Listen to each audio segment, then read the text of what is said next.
तो पहला समाचार यह है कि जो इलेक्शन कमिश्नर है उन्होंने रिज़ाइन कर दिया है।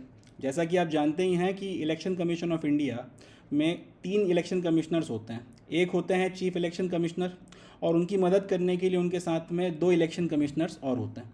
तो उनमें से एक इलेक्शन कमिश्नर साहब ने, जिनका नाम अरुण गोयल है, उन्होंने रिज़ाइन कर दिया है और वो रिज़ाइन कर अपने घर चले गए। इस्तीफ़ा भी उनका प्रेसिडेंट मैडम ने एक्सेप्ट कर लिया। अब ये 1995 बैच के आईएएस ऑफिसर थे और ये पंजाब कैडर से बिलोंग करते हैं। अगर ये रिज़ाइन ना करते तो इनका नॉर्मल टेनर 2027 तक चलना था, यानी कि 2024 के इलेक्शन के अलावा भी और भी कई सारे स्टेट के इलेक्शंस भी ये कंडक्ट करवाते। बट फिलहाल अब ये 2027 तक तो नहीं रहेंगे, ये घर जा चुके हैं रिज़ाइन करने के बाद में। अब इसके चलते परिस्थिति बड़ी इंटरेस्टिंग बन गई है। हुआ यह है कि इनके रेजिग्नेशन के बाद में आज की तारीख में इलेक्शन कमीशन में अब सिर्फ एक मेंबर या एक सदस्य बचे हैं और वो हैं इलेक्शन कमिश्नर या चीफ इलेक्शन कमिश्नर साहब खुद, जिनका नाम है राजीव कुमार। क्योंकि जो दूसरे इलेक्शन कमिश्नर थे, जिनका नाम अनूप चंद्र पांडे है, वो फरवरी में रिटायर हो गए थे। अब उनकी जगह कोई नया बंदा आ पाता और फिर तीनों आपके इलेक्शन कमिश्नर जो हैं मिलकर साथ में 2024 का इलेक्शन कंडक्ट कराते और सारी चीज़ें होती। उसके पहले पहल जो दूसरे इलेक्शन कमिश्नर थे वो भी रिज़ाइन कर घर चले गए। तो अब आज की तारीख में इलेक्शन कमीशन ऑफ इंडिया में सिर्फ एक मेंबर, जो कि चीफ इलेक्शन कमिश्नर साहब खुद हैं, वो बचे हुए हैं। अब ये जो न्यूज़ है ये एज सच अपने किसी काम की नहीं है। यूपीएससी कभी आपसे ये नहीं पूछती कि भैया किसका अपॉइंटमेंट हुआ है, किसको हटाया गया है, क्या और कौन उसकी जगह पर आया है। इस तरीके की बातें कोई नहीं पूछता, यूपीएससी में इस तरीके के सवाल नहीं आते। मगर क्योंकि इन्होंने इतने क्रूशियल वक्त पर रिज़ाइन किया है कि इनके रेजिग्नेशन के ऊपर अब जमकर राजनीति होने वाली है। इनका नाम अभी खूब इस्तेमाल होगा 2024 के इलेक्शन के पहले, जितना भी चुनाव प्रचार और बाकी सारी चीज़ें होनी है उसमें खूब जो है सत्ता पक्ष की तरफ से भी और विपक्ष की तरफ से खूब जमकर राजनीति और बयानबाजी इस पे होने वाली है। इस पूरी राजनीति के चलते इलेक्शन कमीशन और इलेक्शन कमिश्नर्स कहीं ना कहीं बार बार हाईलाइट होते रहेंगे। तो यहाँ से अपने को इलेक्शन कमिश्नर्स के बारे में थोड़ा पता होना चाहिए, इलेक्शन कमीशन के बारे में थोड़ा पता होना चाहिए। तो वो अब हम लोग यहाँ पे पढ़ेंगे। मगर क्यों पढ़ेंगे, क्यों इसके बारे में इत्मीनान से डिटेल में हम लोगों को डिस्कस करना है, वो कंटेक्स्ट समझाने के लिए मैंने आप लोगों के साथ में एक खबर शेयर करी थी। तो इस पूरी खबर से अपने लिए 2 चीज़ें काम की निकल कर आती हैं, 2 सवाल अपने लिए बनते हैं। पहला तो इलेक्शन कमीशन के बारे में कि इलेक्शन कमीशन का कंपोजिशन कैसा है और वैसा ही क्यों है, और इसकी वेरियस पावर्स वगैरह क्या हैं, इसके फंक्शंस क्या हैं। दूसरा ये कि जो इलेक्शन कमिश्नर्स हैं इनका टेनर कितना होता है, इनका अपॉइंटमेंट कैसे होता है, अपॉइंटमेंट का प्रोसीजर क्या है, रेजिग्नेशन कैसे दिया जा सकता है, रिमूवल कैसे होता है, इन सारी चीज़ों के बारे में भी थोड़ा हमको पता होना चाहिए। तो एक एक करके इन दोनों सवालों के जवाब हम लोग तलाशेंगे। पहले इलेक्शन कमीशन और उसके कंपोजिशन से रिलेटेड, एंड देन इनके टेनर, अपॉइंटमेंट, इंडिपेंडेंस वगैरह वगैरह, इन सारी चीज़ों को हम लोग डिस्कस करेंगे। क्योंकि अगर सवाल पूछा गया इनके ऊपर तो यूपीएससी ऑब्वियस सी बात है इसी पर्टिकुलर चीज़ों के ऊपर सवाल पूछेगी।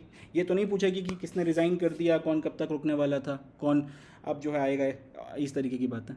तो पहला सवाल या पहला क्वेश्चन कि इलेक्शन कमीशन क्या है, इलेक्शन कमीशन कैसे बनी, इलेक्शन कमीशन किसने बनाई। जवाब है, भारत के संविधान के आर्टिकल 324 या आर्टिकल 324 ने भारत के इलेक्शन कमीशन ऑफ इंडिया की स्थापना करी है और इसको एक परमानेंट और एक इंडिपेंडेंट बॉडी के तौर पर स्टैब्लिश किया है। मतलब यह है कि भारत के संविधान का आर्टिकल 324 कहता है कि एक इलेक्शन कमीशन होगा भारत में, और वो एक परमानेंट बॉडी होगी और एक इंडिपेंडेंट बॉडी होगी। परमानेंट बॉडी का मतलब है कि इसको मिटाया नहीं जा सकता, इसको ख़त्म नहीं किया जा सकता। कल को अगर राष्ट्रपति या प्रधानमंत्री का मन करे कि यार इलेक्शन कमीशन का नाम चेंज कर अपन कुछ और रख देते हैं, तो वो सब नहीं कर सकते। इलेक्शन कमीशन के साथ में छेड़खानी नहीं की जा सकती, इसके एग्जिस्टेंस को ख़त्म नहीं किया जा सकता, ये एग्जिस्ट करेगा। दूसरा, ये इंडिपेंडेंट बॉडी होगा, इसका मतलब इसके काम में किसी तरीके की दखल अंदाजी भारत सरकार या कोई भी गवर्नमेंट की बॉडी नहीं कर सकती है। और ये दोनों चीज़ें या फिर ये दोनों पावर इसको कहाँ से मिलती हैं, ये मिलती हैं भारत के संविधान से, स्पेसिफिकली भारत के संविधान के आर्टिकल 324 से। तो आर्टिकल 324 ने यह बोल दिया कि एक इलेक्शन कमीशन होगी, एक तो परमानेंट बॉडी होगी और दूसरा इंडिपेंडेंट बॉडी होगी, कोई इसमें दखल अंदाजी नहीं कर सकता। आगे ये आर्टिकल बोलता है कि इस इलेक्शन कमीशन ऑफ इंडिया की जिम्मेदारी है कि वो प्रेसिडेंट का इलेक्शन कंडक्ट करवाएगी, वाइस प्रेसिडेंट का इलेक्शन कंडक्ट करवाएगी, लोकसभा का इलेक्शन कंडक्ट करवाएगी, जिसको हम लोग कई बार नेशनल इलेक्शन या जनरल इलेक्शन भी कहते हैं, जिसके तहत फिर हमारी केंद्र सरकार या सेंट्रल गवर्नमेंट का फॉर्मेशन होता है। राज्यसभा के इलेक्शन भी कंडक्ट करवाएगी, स्टेट लेजिस्लेटिव असेंबलीज के इलेक्शन, जिसके तहत में राज्य में सरकारों का गठन होता है, and then state legislative council के इलेक्शन, अगर आपके स्टेट में बाई कैमरल लेजिस्लेचर है तो इतने इलेक्शंस कराने की जिम्मेदारी भारत के संविधान ने इस पर्टिकुलर संस्था को, जिसका नाम इलेक्शन कमीशन है, आर्टिकल 324 के तहत में उसको ये सारी की सारी रिस्पॉन्सिबिलिटी दे रखी है। याद रखिएगा इस बात को, प्रेसिडेंट का इलेक्शन, वाइस प्रेसिडेंट का, लोकसभा का, राज्यसभा का, स्टेट लेजिस्लेटिव असेंबली का और स्टेट लेजिस्लेटिव काउंसिल का, इतने इलेक्शन कमीशन ऑफ इंडिया करवाती है। वो जो पंचायत के इलेक्शंस होते हैं और वो म्यूनसिपैलिटी के जो इलेक्शंस होते हैं, प्रधानी जो लड़ जाते हैं लोग बाग, वो सारे इलेक्शंस कराने के लिए स्टेट्स की अपने खुद के स्टेट इलेक्शन कमीशंस होते हैं। वो सारे elections election commission of India conduct नहीं कराता। अब ये तो इलेक्शन कमीशन ऑफ इंडिया की पावर्स हो गई, इलेक्शन कमीशन ऑफ इंडिया के फंक्शंस हो गए। अब आपने एक संस्था बना दी, तो इस संस्था के काम को करने के लिए आपको किसी ना किसी को रखना भी पड़ेगा। कोई ना कोई तो होगा जो इस सारे काम को करेगा। ये जो फ्री एंड फेयर इलेक्शंस आपको इतने सारे कराने हैं, कोई ना कोई तो व्यक्ति करेगा इलेक्शन कमीशन के तहत में ये काम। तो उसके लिए आर्टिकल 324 ने ये बोला है कि इलेक्शन कमीशन में एक तो आपका चीफ इलेक्शन कमिश्नर होगा और उतने नंबर ऑफ इलेक्शन कमिश्नर्स होंगे साथ में जितने president time to time determine करेगा, या टाइम टू टाइम प्रेसिडेंट जितने इलेक्शन कमिश्नर्स फिक्स करेगा उतने होंगे। समझिएगा बात को। आर्टिकल 324 क्या कह रहा है? 324 ये कह रहा है एक तो आपका चीफ इलेक्शन कमिश्नर होगा ही होगा, उसको आप हटा ही नहीं सकते। उसके साथ में उतने नंबर ऑफ इलेक्शन कमिश्नर्स आप और अपॉइंट कर सकते हो जितने प्रेसिडेंट को टाइम टू टाइम ठीक लगते हैं। तो कल को जैसे आज की तारीख में 3 इलेक्शन कमिश्नर्स हैं, तो प्रेसिडेंट को क्योंकि लगता है कि एक चीफ इलेक्शन कमिश्नर के साथ में 2 इलेक्शन कमिश्नर्स बहुत हैं, ये अपने सारे इलेक्शंस वगैरह कंडक्ट करवा सकते हैं, तो उसने इतने लोगों की संख्या कर रखी है। कल को अगर उनको लगता है कि इतने लोग नाकाफ़ी हैं, या तो इनकी संख्या बढ़ाई जानी चाहिए या इनकी संख्या कम करनी चाहिए, तो प्रेसिडेंट फिर उसके लिए एक ऑर्डर जारी कर देगा। अकॉर्डिंगली इलेक्शन कमीशन में जो अदर इलेक्शन कमिश्नर्स हैं, जो चीफ इलेक्शन कमिश्नर की सहायता के लिए रखे गए हैं, उनकी संख्या या तो बढ़ जाएगी या फिर उनकी संख्या कम हो जाएगी। बात को समझिएगा। कल को भारत के राष्ट्रपति अगर चाहें तो इलेक्शन कमिश्नर्स आज की तारीख में इलेक्शन कमीशन में 3 इलेक्शन कमिश्नर्स होते हैं। एक हैं चीफ इलेक्शन कमिश्नर और साथ में 2 अदर इलेक्शन कमिश्नर्स होते हैं। कल को प्रेसिडेंट का मन करे तो वो 2 की जगह उनको 12 कर सकते हैं। ऐसी कंडीशन में इलेक्शन कमीशन में 13 इलेक्शन कमिश्नर्स हो जाएंगे। या उनका मन करे तो 2 की जगह पे उसको 1 कर सकते हैं, या फिर ये भी हो सकता है कि दोनों को ही ख़त्म कर दें। तो कितने number of other election commissioners होंगे वो संख्या डिसाइड करने का पावर भारत के राष्ट्रपति को है, मगर चीफ इलेक्शन कमिश्नर होगा ही होगा, ये बात कही है भारत के संविधान ने। तो कल को इलेक्शन कमीशन ऑफ इंडिया की स्ट्रेंथ बढ़ानी है, 3 से 5 करनी है, 5 से 15 करनी है, वो करने की पावर राष्ट्रपति के पास में। इलेक्शन कमीशन ऑफ इंडिया की स्ट्रेंथ को कम करना है और इलेक्शन कमिश्नर्स जो अदर इलेक्शन कमिश्नर्स उनकी संख्या को घटाना है, घटाकर 0 भी करना है, तो वो पावर भी भारत के राष्ट्रपति के पास में है। मगर वो चीफ इलेक्शन कमिश्नर के पद को ख़त्म नहीं कर सकते। चीफ इलेक्शन कमिश्नर को कल वो आके ये नहीं बोल सकते कि अब से कोई चीफ इलेक्शन कमिश्नर नहीं होगा। ये इसलिए नहीं किया जा सकता क्योंकि ये भारत के संविधान में लिखा हुआ है। तो ये अपने को याद रखना है। आर्टिकल 324 क्या कहता है? एक तो चीफ इलेक्शन कमिश्नर होगा ही होगा जिसको आपने अपॉइंट करना है, इसके पद को आप ख़त्म नहीं कर सकते। साथ में इसकी मदद के लिए जितने बड़े इलेक्शंस आपके होते चले जाएंगे उतने आप election commissioners time to time appoint कर सकते हो। ये काम कौन करेगा? भारत का राष्ट्रपति। अकॉर्डिंगली भारत के राष्ट्रपति ने आज की तारीख में ये डिसीजन ले रखा है कि भैया 3 इलेक्शन कमिश्नर्स होंगे अपने यहाँ पे। एक चीफ इलेक्शन कमिश्नर होगा और उसकी मदद करने के लिए 2 इलेक्शन कमिश्नर्स होंगे। तो 3 इलेक्शन कमिश्नर्स के साथ में अपनी इलेक्शन कमीशन काम कर रही है। एंड इन तीनों का अपॉइंटमेंट किया जाता है भारत के राष्ट्रपति के द्वारा। इस बात को भी अपने को याद रखना है। ये तीनों लड़के जो हैं, तीनों इलेक्शन कमिश्नर्स भारत के राष्ट्रपति के द्वारा अपॉइंट होते हैं। इसमें एक इंटरेस्टिंग पॉइंट है जो अपने को याद रखना है।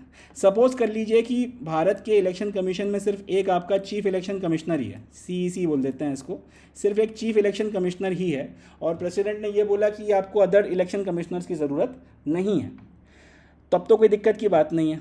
मगर जैसे ही अगर प्रेसिडेंट ने अदर इलेक्शन कमिश्नर्स अपॉइंट किए, 1 आदमी को, 2 आदमी को, 3 आदमी को, 5 आदमी को, 10 आदमी को, डजेंट मैटर, मगर जैसे ही भारत के राष्ट्रपति ने चीफ इलेक्शन कमिश्नर की असिस्टेंस के लिए अदर इलेक्शन कमिश्नर्स को अपॉइंट किया, वैसे ही आपका जो चीफ इलेक्शन कमिश्नर है वो बाय डिफ़ॉल्ट इलेक्शन कमीशन का अध्यक्ष बन जाता है।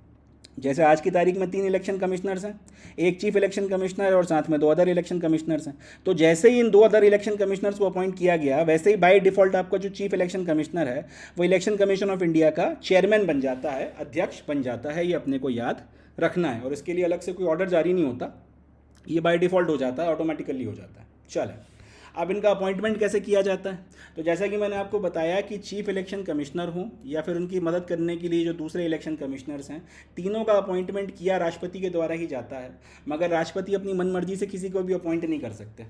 पिछले साल तक व्यवस्था ये थी, पिछले साल की गर्मियों तक, कि सरकार जो है नाम डिसाइड करती थी और उसका नाम फिर फॉरवर्ड करती थी भारत के राष्ट्रपति को, और राष्ट्रपति साहब फिर उस व्यक्ति को अपॉइंट कर दिया करते थे।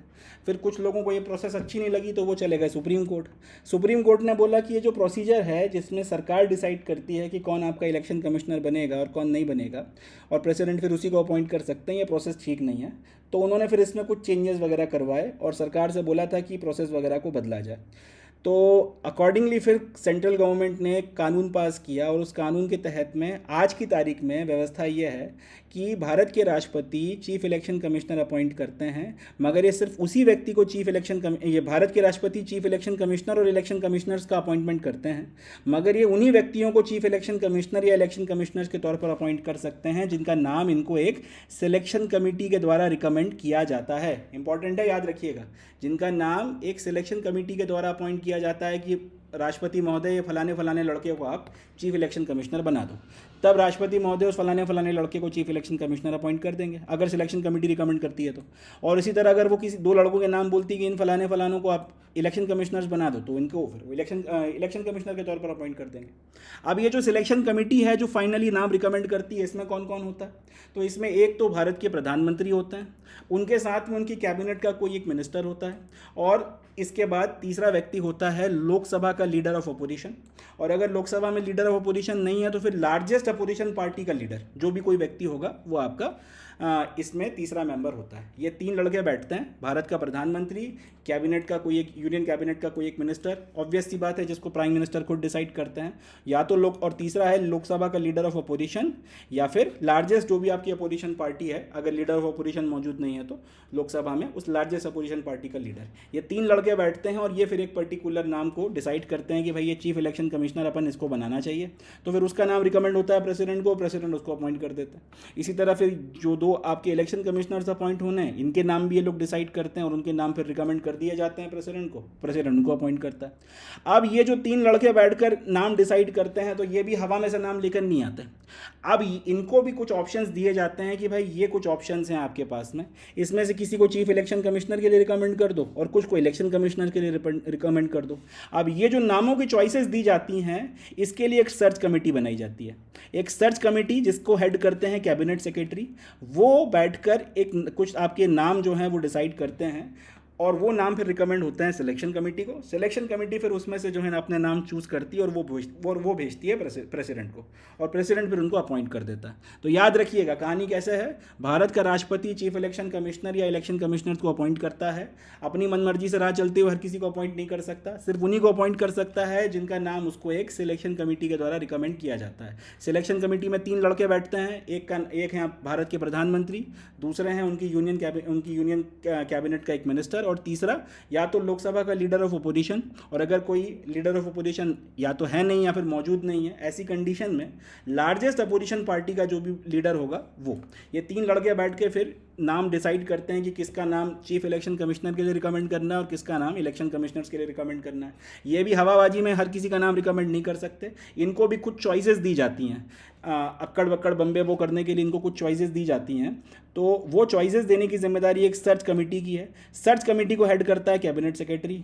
ये लड़का अपने साथ के कुछ लोगों को लेकर कुछ नाम इकट्ठे करता है, और ये नाम इकट्ठे करके फिर वो भेज देता है इन तीन लड़कों की कमेटी को, जिसमें ये लोग डिसाइड करते हैं कि किसका नाम इन नामों की ऑप्शंस में से किसका नाम सीईसी के लिए और किन के नाम ईसीज के लिए प्रेसिडेंट को रिकमेंड करना है। और जिनके नाम फिर प्रेसिडेंट को मिलेंगे तो प्रेसिडेंट फिर उनके नाम के ऊपर साइन कर देता है, उनका अपॉइंटमेंट लेटर जारी कर देता है, भाई लोग इलेक्शन कमीशन में जाके बैठ जाते हैं और उसके बाद में अपने काम वगैरह करते हैं। तो ये जो है अपॉइंटमेंट का प्रोसीजर।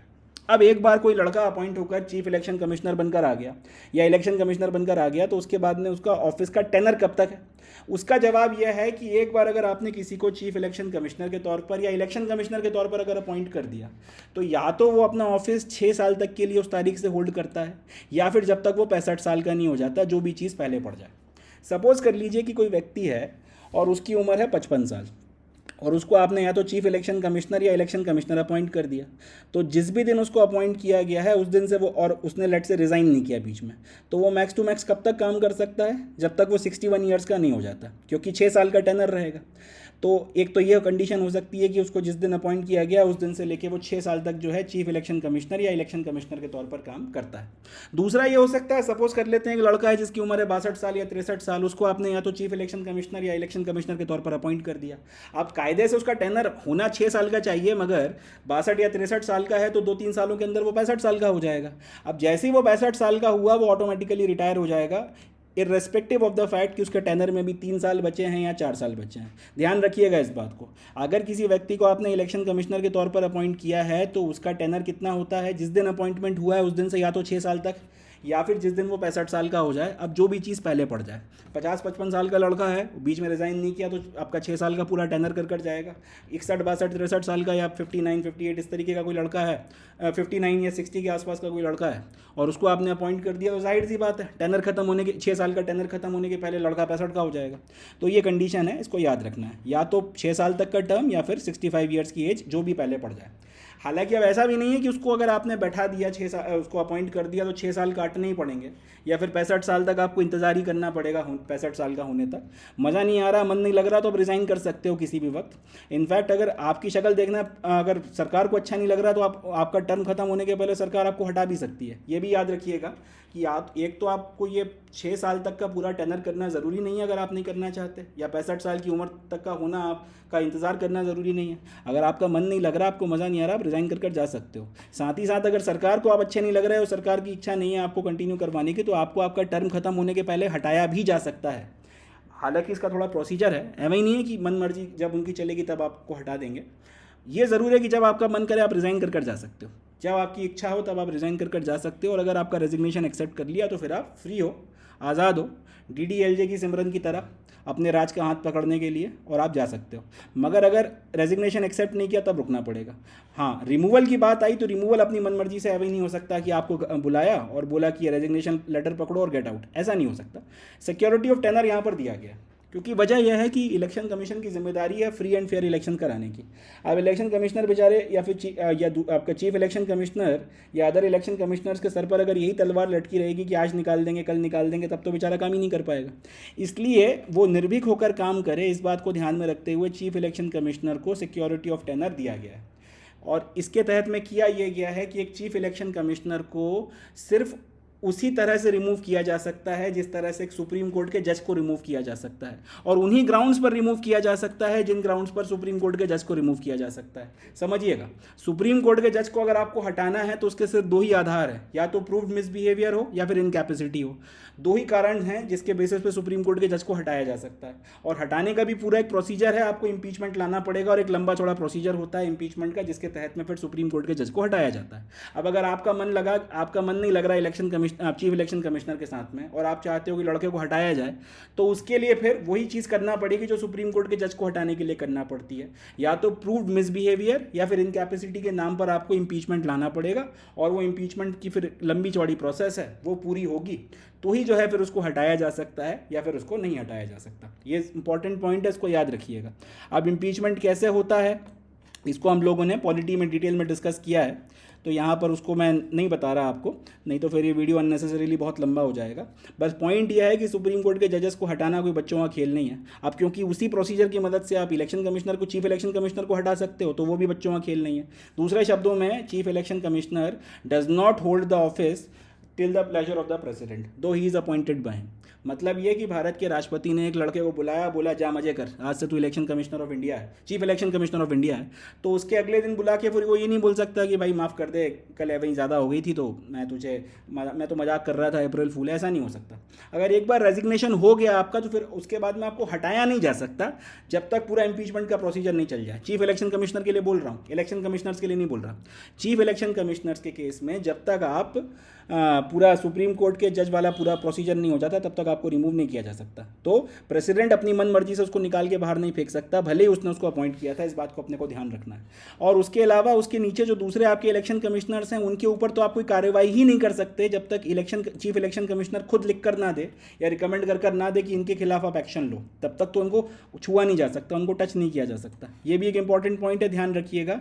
तो चीफ इलेक्शन कमिश्नर को कैसे हटा सकते हैं, उसी प्रोसीजर से या और उन्हीं ग्राउंड्स के बेसिस पे जिस पे सुप्रीम कोर्ट के जज को हटाया जा सकता है। और अदर इलेक्शन कमिश्नर्स को कब हटाया जा सकता है, तभी हटाया जा सकता है जब चीफ इलेक्शन कमिश्नर उनके खिलाफ रिकमेंडेशन लिख कर दे और इसके अलावा जो है उनको टच नहीं किया जा सकता। तो ये भी अपने को याद रखना है। इससे एक बात क्लियर हो जाती है कि आपका जो चीफ इलेक्शन कमिश्नर है इसको सिक्योरिटी ऑफ टेनर मिला हुआ है, मन मर्जी से इसको रिमूव नहीं किया जा सकता। ये इंपॉर्टेंट पॉइंट है, याद रखिएगा। और इलेक्शन कमिश्नर्स जो हैं इसके नीचे काम करने वाले, उनको भी सिक्योरिटी ऑफ टेनर मिला हुआ है। जब तक चीफ इलेक्शन कमिश्नर लिख कर नहीं देगा तब तक उनको भी रिमूव नहीं किया जा सकता। ठीक है जी। तो ये कुछ इंपॉर्टेंट कॉन्स्टिट्यूशनल सेफगार्ड्स हैं जिसके चलते ये इंश्योर किया जाता है कि इलेक्शन कमीशन अपना काम फ्री और फेयर तरीके से करे। अब ये जो पूरी प्रोसीजर अपन ने पढ़ी है, ये जो खबर हमने देखी, पहले तो इलेक्शन कमिश्नर रिज़ाइन करके भाग गए और ये सारी चीज़ें, और उसके बाद में फिर ये जो पूरी न्यूज़ हमने पढ़ी है, इसमें से कुछ अपने काम की चीज़ें बनती हैं। एक बार देख लेते हैं इसमें से कौन कौन से क्वेश्चंस बनते हैं, फिर हम लोग नेक्स्ट न्यूज़ को डिस्कस करेंगे। सबसे पहला तो ये कि भारत के संविधान ने इलेक्शन कमीशन कौन से आर्टिकल के तहत में बनाई है। जवाब है भारत के संविधान ने इलेक्शन कमीशन आर्टिकल 324 के तहत में बनाई है। दूसरा, इलेक्शन कमीशन कैसी बॉडी है, तो याद रखना है परमानेंट है और इंडिपेंडेंट है। तीसरा, इलेक्शन कमीशन कौन कौन से इलेक्शंस कराती है, तो प्रेसिडेंट से लेकर ये जो स्टेट लेजिस्लेटिव काउंसिल तक के इलेक्शंस हैं, ये सारे के सारे इलेक्शन भारत की इलेक्शन कमीशन ऑफ इंडिया करवाती है। उसके बाद में इलेक्शन कमीशन में कितने इलेक्शन कमिश्नर्स हो सकते हैं, तो जवाब आर्टिकल 324 ने खुद दिया है। एक तो चीफ इलेक्शन कमिश्नर होगा और उसके ऊपर कितने हो सकते हैं वो प्रेसिडेंट टाइम टू टाइम आपका डिसाइड कर सकता है, फिक्स कर सकता है। अपॉइंटमेंट भारत के राष्ट्रपति के द्वारा ही किया जाता है। भारत का राष्ट्रपति हर किसी को नहीं कर सकता अपॉइंट। 3 लड़कों की आपकी कमेटी है जिसका नाम रिकमेंड करेगी, उन्हीं को अपॉइंट करेगा। और इन 3 लड़कों की कमेटी ने भी ये है कि अपनी मनमर्जी से हर किसी का नाम नहीं इलेक्ट करना। इनको एक सर्च कमेटी नाम रिकमेंड करेगी, कैबिनेट सेक्रेटरी जिसका अध्यक्ष होता है, और उन नामों में से फिर जो है ये कुछ नामों को डिसाइड कर अल्टीमेटली भेजता है। कमेटी में कौन कौन है, prime minister, union cabinet minister और लीडर ऑफ अपोजिशन या फिर leader of the largest opposition party in the Lok Sabha. And search committee का अध्यक्ष कौन होता है, कैबिनेट सेक्रेटरी, या यूं बोलूं कि आईएएस का सबसे बड़ा बाबू, है ना। दैट्स ऑल, इसमें से और ज़्यादा कुछ नहीं आता। एंड एक क्वेश्चन ये टेनर के ऊपर बन सकता है कि चीफ इलेक्शन कमिश्नर का टेनर कितना होता है, तो याद रखिएगा 6 साल का टेनर या फिर जब तक ये 65 साल का नहीं हो जाता। रिमूवल का प्रोसीजर क्या है, तो चीफ इलेक्शन कमिश्नर, सिर्फ चीफ इलेक्शन कमिश्नर, याद रखिएगा तीनों ने, चीफ इलेक्शन कमिश्नर का रिमूवल एग्जैक्टली उन्हीं ग्राउंड्स के बेसिस पर और उसी प्रोसीजर को फॉलो करके जिससे भारत के सुप्रीम कोर्ट के जजेस को हटाया जा सकता है। और उसके बाद के जो नीचे उसके जो 2 अदर इलेक्शन कमिश्नर्स हैं उनके खिलाफ आप एक्शन तभी ले सकते हो जब चीफ इलेक्शन कमिश्नर रिकमेंड कर दे। ठीक है जी। तो इनको सिक्योरिटी ऑफ टेनर मिला हुआ है। They do not hold the office during the pleasure of the president though they are appointed by him. इतने कुछ क्वेश्चंस हैं जो यहाँ से अपने बनकर तैयार होंगे और ये अपने को पता होने चाहिए। So that's it from this news. अब बढ़ते हैं नेक्स्ट न्यूज़ की तरफ, देखते हैं सर।